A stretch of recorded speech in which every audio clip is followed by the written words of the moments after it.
Bom dia, meus irmãos. Prazer estar com você aqui nessa manhã. Eu estou pastoreando na cidade de Campos dos Goytacazes, estado do Rio de Janeiro. Não sei se é o mais bonito, não, mas tudo bem, né?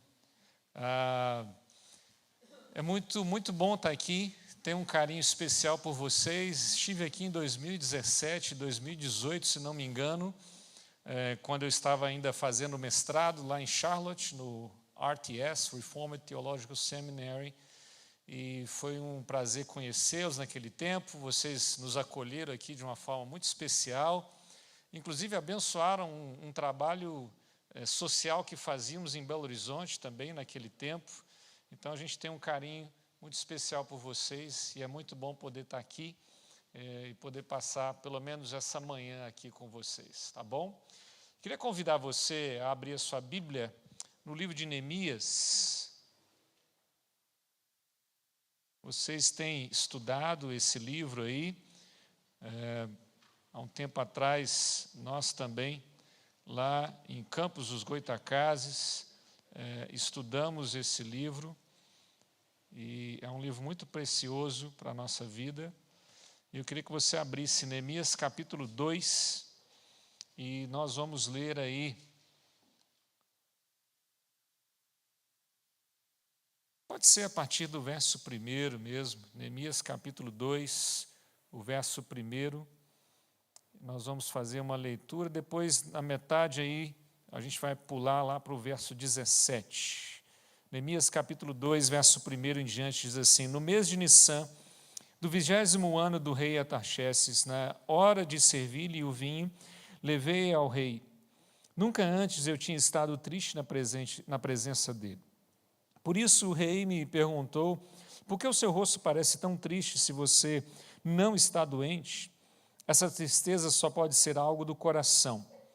Com muito medo eu disse ao rei: que o rei viva para sempre. Como não estaria triste o meu rosto se a cidade em que estão sepultados os meus pais está em ruínas e as suas portas foram destruídas pelo fogo? O rei me disse: o que você gostaria de pedir? Então orei ao Deus dos céus e respondi ao rei: se for do agrado do rei e se seu servo puder contar com a sua benevolência, que ele me deixe ir à cidade onde os meus pais estão enterrados, em Judá, para que eu possa reconstruí-la. Então o rei, estando presente, a rainha sentada ao seu lado, perguntou-me: quanto tempo levará a viagem? Quando você voltará? Marquei um prazo com o rei e ele concordou que eu fosse. A seguir, acrescentei: se for do agrado do rei, eu poderia levar cartas do rei aos governadores do Trans-Eufrates para que me deixem passar até chegar a Judá, e também uma carta para Asaf, guarda da floresta do rei, para que ele me forneça madeira para as portas da cidade, que fica junto ao templo, para os muros da cidade, para a residência que irei ocupar, visto que a bondosa mão de Deus estava sobre mim. O rei atendeu os meus pedidos. Vamos pular lá para o verso 17, que diz: então eu lhes disse: vejam a situação terrível em que estamos. Jerusalém está em ruínas e as suas portas foram destruídas pelo fogo. Venham, vamos reconstruir os muros de Jerusalém, para que não fique mais nessa situação humilhante. Também lhes contei como Deus tinha sido bondoso para comigo e que o rei me tinha dito. E eles responderam: sim, vamos começar a reconstrução. E se encheram de coragem para a realização desse bom projeto. Glória a Deus. Essa é a palavra do Senhor, viva e eficaz. Que ela venha falar, ministrar e transformar o nosso coração na presença do nosso Deus nessa manhã. O livro de Neemias é um livro de uma história de uma reconstrução, algo que está sendo refeito, reconstruído. Nessa manhã aqui a gente teve a oportunidade de fazer assim um overview de tudo aquilo que Deus estava restaurando ali em Jerusalém. Não era só uma questão dos muros, Deus estava restaurando o relacionamento entre as pessoas, Deus estava relacionando a lei, a aliança, o compromisso, o ministério, o chamado, Deus estava restaurando aquele povo como povo de Deus, na presença dele ali naquele lugar. Mas todo lugar que precisa de uma reforma só vai ser reformado ou reconstruído se a gente percebe essa necessidade, não é? Talvez você aqui na América já alugou uma casa, alugou um quarto, foi morar em algum lugar, e aí quando você entrou, né, aí tinha um carpete, precisava ser trocado, talvez tinha ali uma porta, uma parede, um teto, alguma coisa que precisava ser resolvida. Tem algumas pessoas que têm mais facilidade para perceber pequenos detalhes, coisas que de fato precisam ser consertadas. Outros já não conseguem enxergar com tanta clareza assim, não ligam muito para algumas questões, mas nós só vamos fazer uma reforma ou uma reconstrução quando nós conseguimos enxergar aquilo que precisa ser restaurado ou aquilo que precisa ser reconstruído. Se não enxergarmos, se não vemos, se não percebemos, nós não faremos essa mudança e essa transformação que talvez aquele lugar tanto precisa para que a gente possa ter uma vida melhor ali. E nessa manhã eu queria compartilhar com você a respeito dessa capacidade de enxergarmos aquilo que precisa ser restaurado. E isso tem um nome chique que a gente pode falar, né? A cosmovisão do reino. O que é isso? A forma como eu e você enxergamos não só a vida, mas enxergamos a igreja, enxergamos a família, enxergamos a sociedade, enxergamos tudo na nossa vida. A cosmovisão do reino é a maneira como nós entendemos o mundo, as relações humanas, os papéis dos indivíduos na sociedade, as respostas que temos às questões mais básicas da vida, como, por exemplo, a finalidade da nossa existência, por que nós estamos aqui. Resumo, como nós enxergamos a nossa vida e o mundo a nosso redor. A cosmovisão do reino. Quando nós temos a visão do reino, quando nós enxergamos a vida a partir dos óculos do reino de Deus, nós começamos a perceber aquilo que precisa ser restaurado, aquilo que precisa ser reconstruído, aquilo que precisa ser refeito. Eu gosto muito de falar do exemplo da Reforma Protestante. A igreja vivia um tempo tenebroso. A igreja estava perdida. A igreja não era mais uma igreja bíblica, a igreja não era mais uma igreja que temia a Deus da forma como deveria. Existiam muitas coisas no meio da igreja que eram invenções humanas ou questões que eles adaptaram à cultura, à forma de viver daquele tempo, à igreja de Deus. A igreja precisava de uma reforma.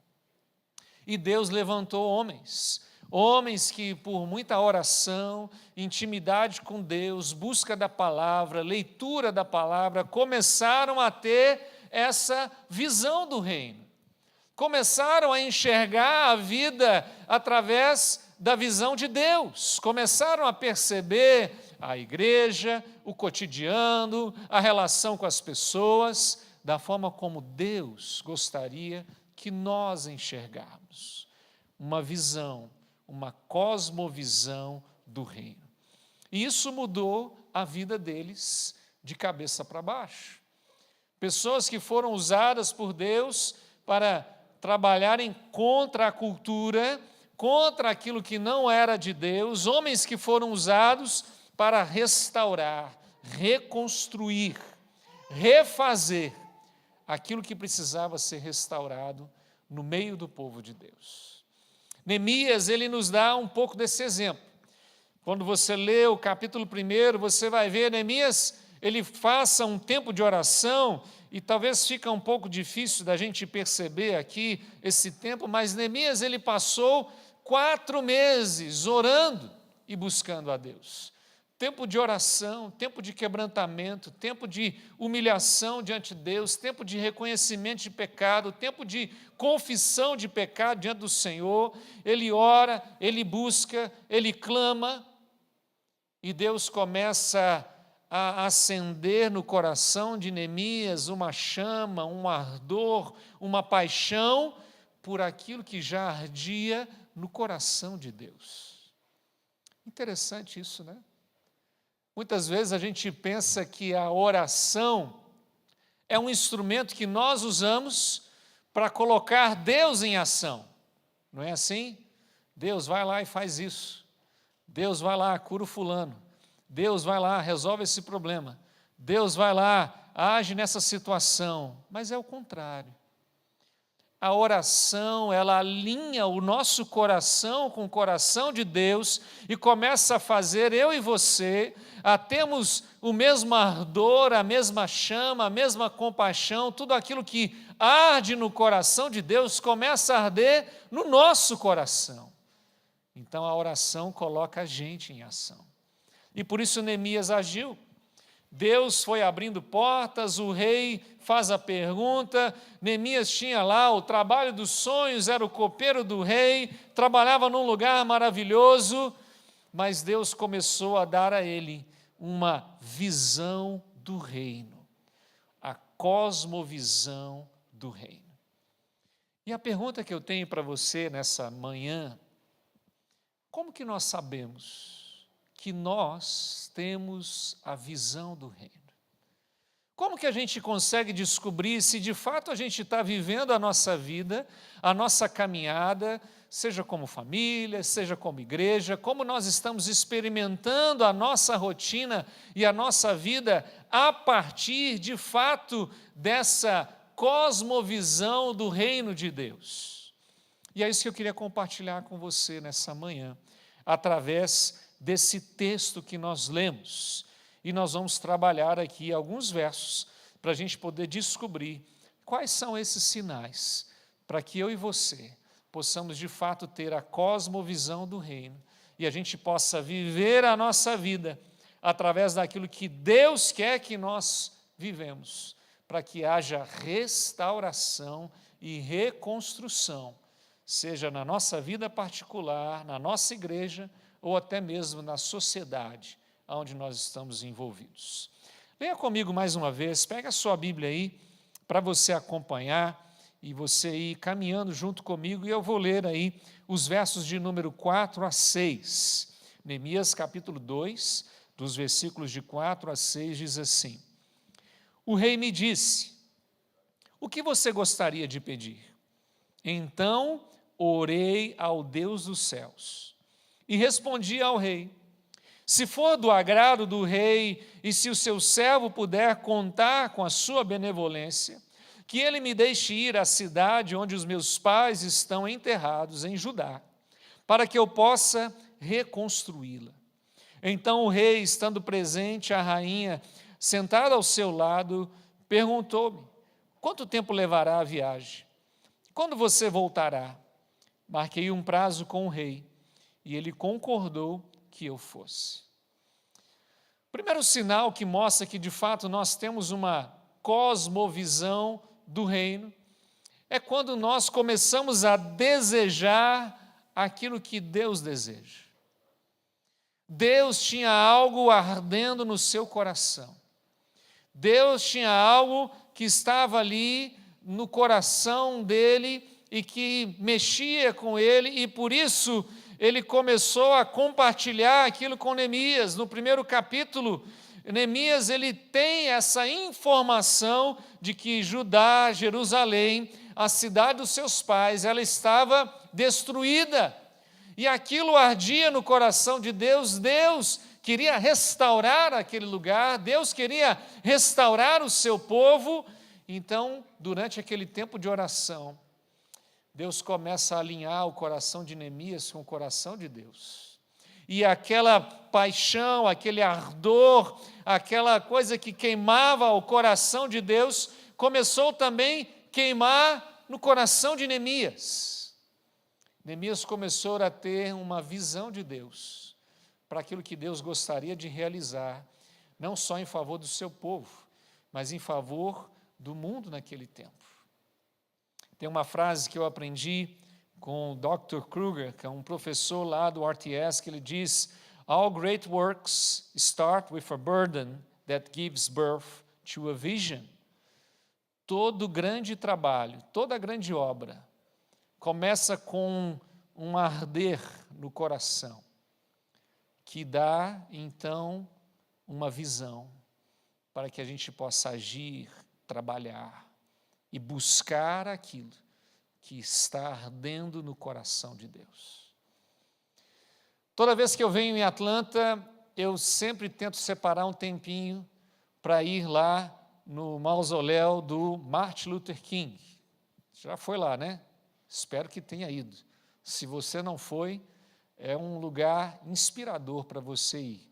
Já estive lá várias vezes. Aquele homem, ele tinha algo que queimava no seu coração.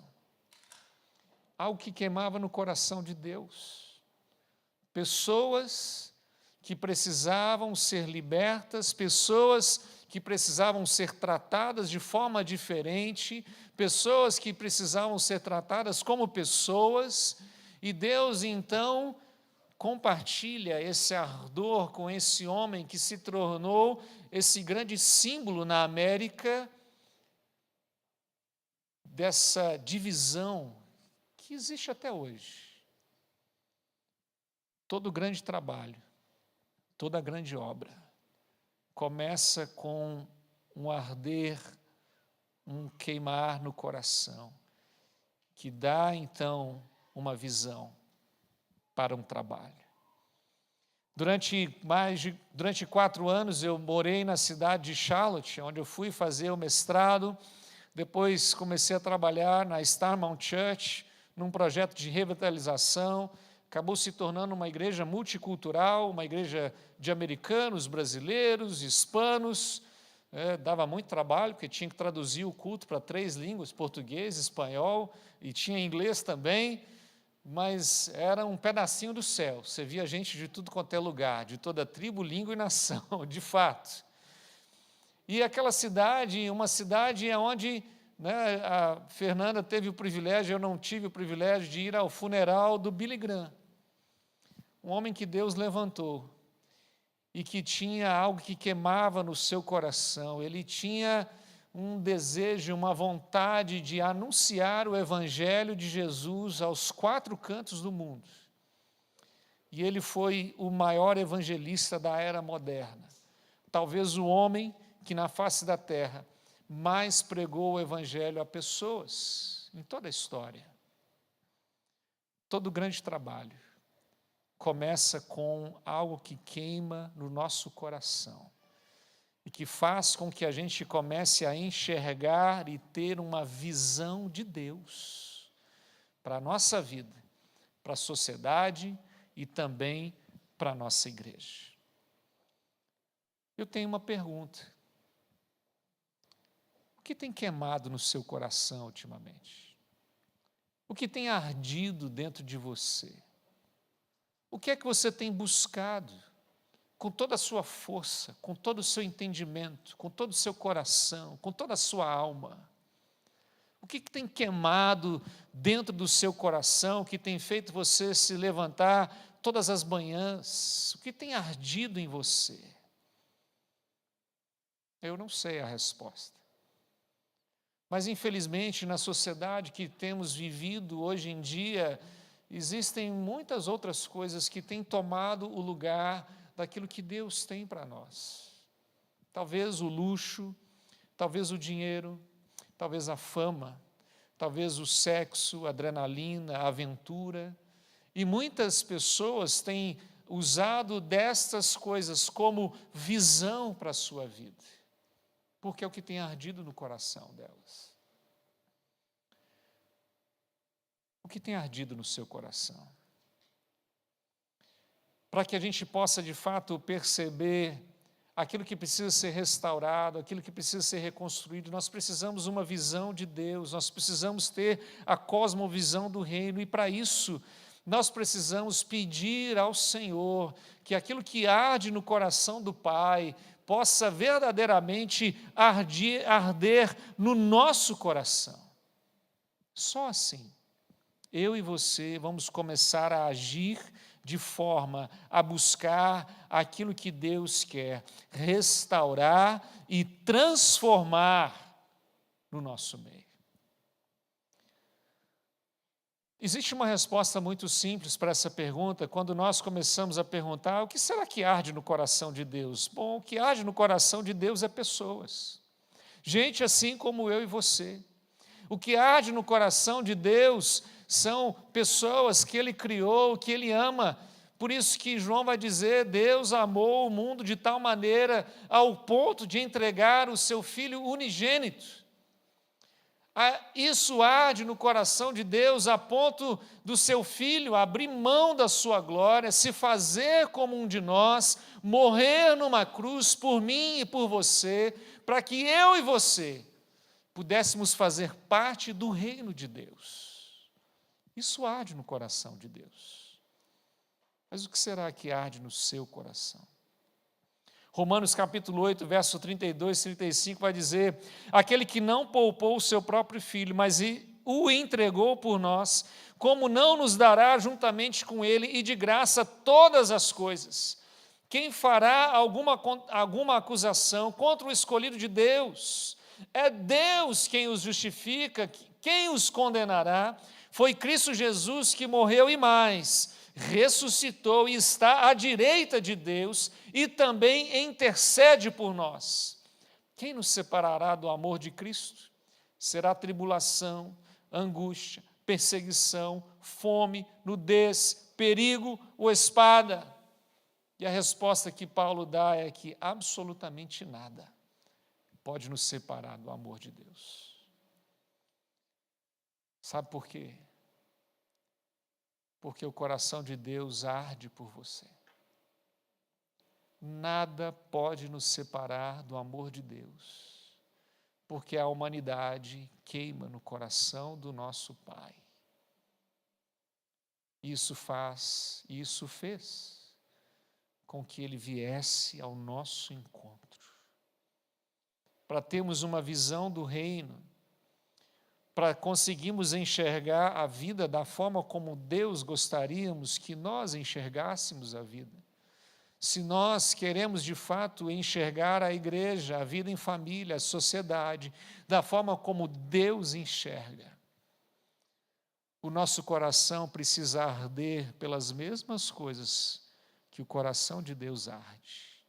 O nosso coração precisa queimar pelas mesmas coisas que o coração de Deus queima. E a visão de Deus é essa, de que um dia, gente de toda língua, povo, nação, estarão diante do trono, adorando ao Senhor eternamente, dizendo: santo, santo, santo é o Senhor. O que será que arde no seu coração? Será que ele arde pelas mesmas coisas que arde no coração de Deus? Se você quer experimentar restauração no seu casamento, restauração na sua vida financeira, restauração na sua família, restauração na sua igreja, restauração na sociedade, você precisa buscar em oração e clamar ao Senhor para que Ele acenda uma chama no seu coração por aquilo que já queima no coração do Pai. Só assim você vai perceber aquilo que precisa ser mudado, transformado e reconstruído na sua caminhada. Mas não basta apenas termos uma visão. A gente muitas vezes precisa de recursos. E eu queria ler com você o versículo 7 a 10. Pega a sua Bíblia aí mais uma vez. Olha o que diz a palavra. A seguir acrescentei: se for do agrado do rei, eu poderia levar cartas do rei aos governadores do Trans-Eufrates para que me deixem passar até chegar a Judá. e também uma carta para Asaf, guarda da floresta do rei, para que ele me forneça madeira para as portas da cidadela, que fica junto ao templo, para os muros da cidade, para a residência que irei ocupar. Visto que a bondosa mão de Deus estava sobre mim, o rei atendeu os meus pedidos. Com isso, fui aos governadores do Trans-Eufrates e lhes entreguei as cartas do rei. Acompanhou-me uma escolta de oficiais do exército e de cavaleiros que o rei enviou comigo. Sambalate, o Horonita, e Tobias, oficial amonita, ficaram muito irados quando viram que havia gente interessada no bem dos israelitas. Deus está interessado no seu bem. Deus está interessado no bem da sua casa, da sua família, da sua igreja. Por isso, Ele quer realizar uma obra de restauração, de reconstrução. E para que você perceba aquilo que precisa ser restaurado, Deus Ele quer fazer arder no seu coração aquilo que arde no coração dEle. E muitas vezes a gente fica assim, tá bom, Deus, ok, o Senhor tem me movido, o Senhor tem falado comigo, o Senhor tem me dado essa direção, mas muitas dessas decisões, muitos desses passos, muitas das coisas que precisamos fazer, elas são difíceis demais. Eu sei, algumas questões são complexas. Nós não temos condições, Pai, nós não temos como realizar isso, a gente não tem como fazer essa obra, a gente não tem como tomar esse passo, a gente não tem como tomar essa decisão. Neemias, ele fala uma frase importante nesse texto que nós lemos. Visto que a bondosa mão de Deus estava sobre mim, o rei atendeu os meus pedidos. Meu irmão, quando Deus acende uma chama no seu coração, quando Deus começa a compartilhar com você a visão que Ele tem do mundo, é Ele que vai dar os recursos ou a capacidade para que você realize aquela obra que tanto Ele arde no seu coração. Isso vem dEle. Isso não é de nós. Lembra lá de Moisés? Eu tenho uma dificuldade para falar. Não tem problema. Mas o Mar Vermelho, não tem problema. Mas o Jordão separa a terra prometida de onde o povo está. Mande os sacerdotes colocarem o pé na água. O milagre é Deus que faz. Mas o chamado é nosso. Deus arde o nosso coração para tomarmos passos, decisões, atitudes em direção àquilo que Ele tem nos dado de visão, mas Ele provê aquilo que precisamos. Seja os dons, seja as capacidades, seja os recursos, seja até mesmo a coragem para fazermos o que precisamos de fazer. A bondosa mão de Deus, ela está sobre nós. Quando Deus dá uma visão, Ele dá os recursos. Neemias, ele passa esse tempo de oração, ele fica sabendo que a cidade, Jerusalém, está totalmente destruída, ele ora, ele clama. Quando ele está lá diante do rei, o rei faz a pergunta, Deus começou a abrir as portas. Ele diz, deixa eu ir lá. Só o fato do rei autorizar Neemias sair e passar um tempo em Jerusalém já era algo extremamente difícil daquele tempo. E o rei concorda.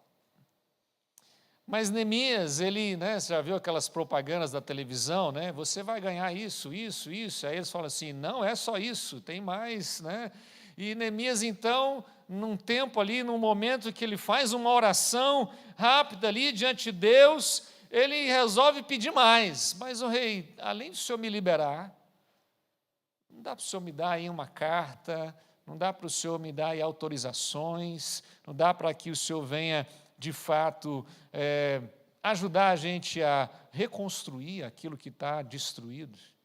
E o rei dá. É muito interessante que essa obra que Deus faz através da história de Neemias, Deus ele dá uma visão, Deus ele arde o coração de Neemias, Neemias se dispõe, Deus dá os recursos, mas quem põe a mão na obra é o povo. O povo é que trabalha. Deus sustenta, mas o povo trabalha. E talvez é isso que está faltando hoje. Talvez você tenha pensado assim, Deus, eu preciso restaurar o meu casamento, eu preciso restaurar o relacionamento com os meus filhos, eu preciso, me ajuda, Senhor. Talvez você tenha até orado sinceramente pedindo isso a Deus. Deus vai te dar oportunidades. Deus vai abrir portas. Deus talvez vai te dar alguns momentos que você possa começar a trabalhar. Dá trabalho. Restaurar, reconstruir, refazer, dá muito trabalho. Mas a mão de Deus está sobre nós. Creia nisso, meu irmão. Creia nisso. O rei então dá as cartas, dá os recursos, inclusive manda uma escolta de oficiais ir com Neemias até Jerusalém. Lembro muitas vezes, eu e a minha esposa, nós moramos em Boston durante 2 anos. Ela morou 2 anos e meio. Nós estivemos lá entre 2004 e 2005. A gente foi fazer intercâmbio, nós nos conhecemos lá. Nunca tinha visto ela do interior de Minas Gerais, eu até brinco com ela que eu falo, era mais perto ir para Boston do que ir para a cidadezinha dela lá no interior de Minas, era menos horas do que ir lá para a cidade dela. Nós nos conhecemos lá, começamos a namorar, trabalhamos na igreja, estávamos envolvidos com a juventude, eu era o ministro de louvor da igreja na época, e ficamos noivos, e a gente tomou uma decisão, vamos voltar ao Brasil para a gente se casar, e eu já tinha um chamado, eu falei, eu preciso voltar, que eu quero ir para o seminário, e aí o pessoal começou a falar assim, você está louco? Voltar para o Brasil? Como assim? Você está ficando maluco? Você vai abrir mão desse tanto de oportunidade que tem aqui para você, para sua família, e voltar para o Brasil? Eu falei, a mão de Deus está sobre mim. Voltamos, fiz o seminário, trabalhamos, tocamos a nossa vida. Em 2017, Deus nos trouxe para cá de novo, para fazer um mestrado. Ia ficar 1 ano, ficamos 4. Acabamos assumindo uma posição pastoral na igreja lá, Star Mount, em Charlotte. E aí, depois de um tempo, nós como família, queremos adotar filhos. Também veio a pandemia, os nossos pais no Brasil doentes, e a gente então começou a entender, olha, acho que Deus está dizendo para nós que o tempo aqui acabou.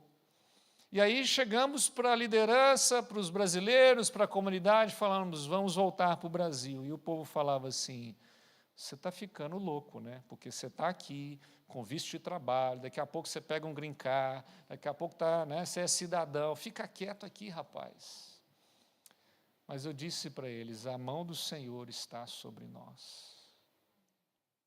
E Ele, quando põe um ardor no nosso coração, Ele nos dá a condição de realizarmos aquilo que Ele quer realizar através de nós. E agora, quando nós voltamos para visitá-los esse ano, já é o 2º ano que nós viemos visitá-los, o pessoal tem perguntado, mas pastor, como é que está o Brasil? E aí eu tenho respondido, está parecendo o vale da sombra da morte.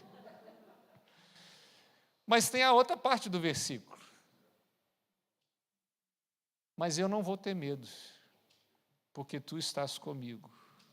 A tua vara e o teu cajado nos consola. A mão de Deus está sobre nós. E se o Senhor tem ardido o seu coração, pela sua casa, pelo seu casamento, pela sua igreja, talvez pela sua cidade, talvez, não sei. A mão de Deus está sobre você. e Ele vai te dar aquilo que é preciso para você fazer o trabalho de restauração na sua vida e através de você. Deus é que cuida de nós. Terceiro lugar, vamos lá. Leia comigo aí os versículos 17 a 20, mais uma vez. Neemias capítulo 2, os versículos 17 a 20 diz assim: Então eu lhes disse: vejam a situação terrível em que estamos. Jerusalém está em ruínas, e as suas portas foram destruídas pelo fogo. Venham, vamos reconstruir os muros de Jerusalém para que não fiquemos mais nessa situação humilhante. Também lhes contei como Deus tinha sido bondoso comigo e que o rei me tinha dito. Eles responderam: sim, vamos recomeçar a reconstrução. E se encheram de coragem para a realização desse bom projeto. Quando, porém, Sambalate, o horonita, Tobias, o oficial amonita, e Gesem, o árabe, souberam disso, zombaram de nós, desprezaram-nos, perguntaram: o que vocês estão fazendo? Estão se rebelando contra o rei? Eu lhes respondi: o Deus dos céus fará que sejamos bem-sucedidos. Nós, os seus servos, começaremos a reconstrução. Mas o que lhes diz respeito, vocês não têm parte, nem direito legal sobre Jerusalém. E em sua história não há nada de memorável que favoreça vocês. Deus, Ele tem uma visão para você. Ele quer fazer você enxergar a vida através do reino dele. Por isso, Ele arde uma chama no nosso coração, Ele põe um ardor em nós, Ele faz com que a gente comece a amar e a olhar para certas coisas e nos sentimos até, de certa forma, incomodados com a situação que vivemos. Através disso, Ele então dá as oportunidades, Ele dá os recursos, Ele capacita para que eu e você possamos, de fato, ser a ação de Deus que vai trazer a restauração que Ele tanto deseja, seja para o lugar, para a igreja, para a família, para a sociedade. É assim que Ele age. Mas, como eu disse, Deus dá os recursos, mas é o povo que trabalha. Então, o terceiro aspecto que a gente vê aqui é que o trabalho, a disposição, ela é importante. Precisamos estar dispostos, precisamos assumir o nosso papel, precisamos assumir a nossa responsabilidade. Por isso o povo dizia: sim, vamos recomeçar a reconstrução. E se encheram de coragem para a realização desse bom projeto. Disposição. O que geralmente atrapalha a nossa disposição? Existem algumas coisas que muitas vezes tira a nossa disposição. Uma delas, por exemplo, é quando nós ficamos satisfeitos com muito pouco. Você já viu alguém que está satisfeito com muito pouco? Eu lembro do tempo que eu morei lá em Boston, era intercambista, tinha lá o visto de trabalho também, podia trabalhar, mas chegou um certo inverno, se não me engano, o último lá que a gente passou, o negócio ficou meio escasso lá naquele tempo, e aí um amigo meu falou assim: não, eu tenho uma solução para você, vem cá que eu vou te levar lá no lugar que eu estou trabalhando, e você pode ficar tranquilo, você vai ter trabalho o inverno inteiro. Beleza, vamos lá. Aí ele me levou lá num lugar que entregava jornais. Começava às 3 da manhã e até mais ou menos umas 6:30. Só que, gente, era inverno de Boston, né? -30, -35, -40, 3 horas da manhã. E pagava lá o quê? Sei lá, $5 a hora, e olhe lá. E eu falei, rapaz, não tem como, não dá. E aquele amigo meu, ele trabalhava só com aquilo praticamente, ele já tinha uns 3 anos que ele estava naquele emprego. Eu falei, meu caro, você não tem uma ambição assim maior, você não deseja coisas melhores, né? Afinal de contas, você está na América, vamos lá, cara, vamos correr atrás. Muitas das vezes o que nos atrapalha é que a gente está satisfeito com muito pouco.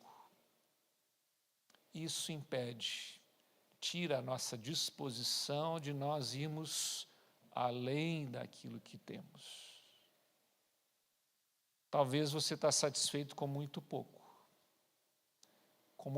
tempo com seus filhos, muito pouco tempo com a sua esposa, muito pouco tempo na igreja.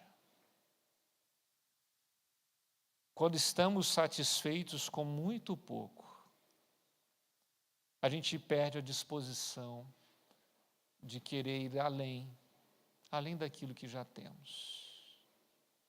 Um segundo aspecto também que atrapalha a nossa disposição é quando você tem uma visão contrária. Quando a gente tem talvez uma visão altiva demais. Você já viu também aquela pessoa que quer abraçar o mundo? Junto com esse amigo que trabalhava no jornal, eu tinha um outro amigo, que de 3 às 6 da manhã trabalhava no jornal, de 8 da manhã às 5 da tarde ele trabalhava na construção, das 6 à meia-noite ele trabalhava num restaurante, dormia 2 horas, e 3 da manhã ele estava de novo lá no jornal. Aí é demais, né? Quando nós também temos uma visão altiva demais, queremos muito além daquilo que nós gostaríamos de ter, nós perdemos essa disposição para fazer aquilo que a gente realmente deveria estar fazendo. Outro aspecto que atrapalha a nossa disposição é a oposição. E eu vou contar um segredinho para você. Eu já morei aqui nos Estados Unidos um tempo. E é impressionante como a gente tem oposição. Às vezes você chega para uma pessoa e você diz, olha, comecei a fazer aquele curso de inglês, estou estudando. Ah, mas esse curso não é bom. Você está jogando seu dinheiro fora. Ah, você não vai conseguir.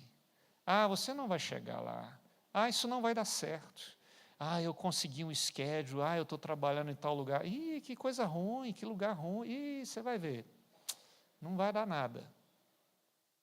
Oposição. E a oposição, ela nos impede. Ela tira a nossa disposição da gente alcançar aquilo que Deus já preparou para nós. E foi isso exatamente que aconteceu aqui. O povo se dispôs, o povo disse, sim, vamos fazer essa obra. O povo se levantou e começou a buscar, porque eles percebiam que a bondosa mão de Deus estava sobre eles. Deus ardeu o coração deles, Deus deu a eles uma visão, Deus deu a eles os recursos para que eles pudessem alcançar aquilo que eles deveriam alcançar no meio daquela restauração que Deus fazia, mas se levantou uma oposição. Sambalat começou a falar, o que vocês estão fazendo aí? Vocês estão se rebelando contra o rei? Vocês estão querendo o quê? E Neemias dá uma palavra dura, já aqui, no capítulo 2, vocês não têm parte comigo. Vocês não têm parte. Depois, mais para frente, o Sambalat vai tentar dizer para Neemias, olha, vamos fazer o seguinte, vamos nos encontrar, né? Vamos passar ali no Starbucks, vamos tomar um café, vamos bater um papo. Neemias manda uma mensagem para ele e diz assim, olha, eu estou realizando uma obra importante demais, eu não posso perder o meu tempo. A oposição, ela se levanta, porque ela quer tirar aquilo que arde no nosso coração. Ela quer apagar aquilo que Deus despertou em nós. Ela quer impedir que a obra milagrosa de Deus, porque a mão de Deus que está sobre nós, que está abrindo as portas, trazendo os recursos, a oposição se levanta, para que você não experimente a restauração que Deus já preparou para a sua vida. Oposição tira a nossa disposição. Olha o que diz o verso 18. Também lhes contei como Deus tinha sido bondoso comigo e o que o rei tinha me dito. Eles responderam, sim, vamos começar a reconstrução. E se encheram de coragem para a realização desse bom projeto.